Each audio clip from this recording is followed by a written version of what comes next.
देवकी के भाग्य उजियार भइले, ब्रह्मा जी सहायक भइले हो।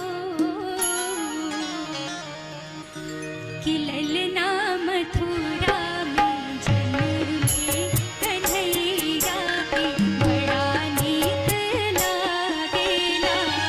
कि ललना मथुरा में जन्मे कन्हैया के, बड़ा नीक लागेला।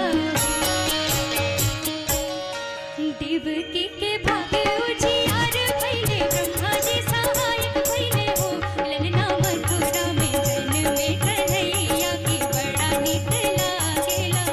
ललना मथुरा में जन्मे कन्हैया के, बड़ा नीक लागेला।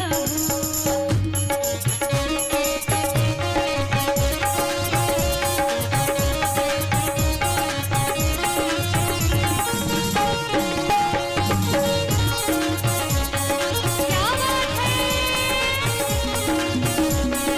जय हो जय हो। मीठी मीठी ताली बजते रहे।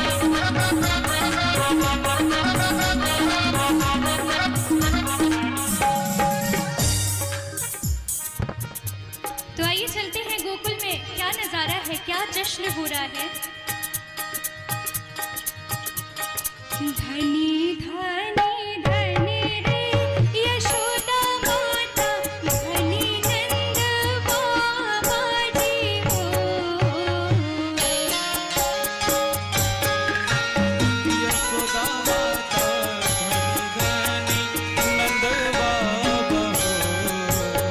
धनी धनी धनी रे यशोदा माता, धनी नंद बाबा जी हो। रामा धनी बैले गोकुल आंगनैया के, बड़ा नीक लागेला हो।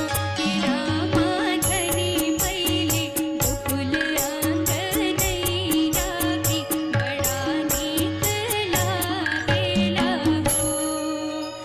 धनी धनी धनी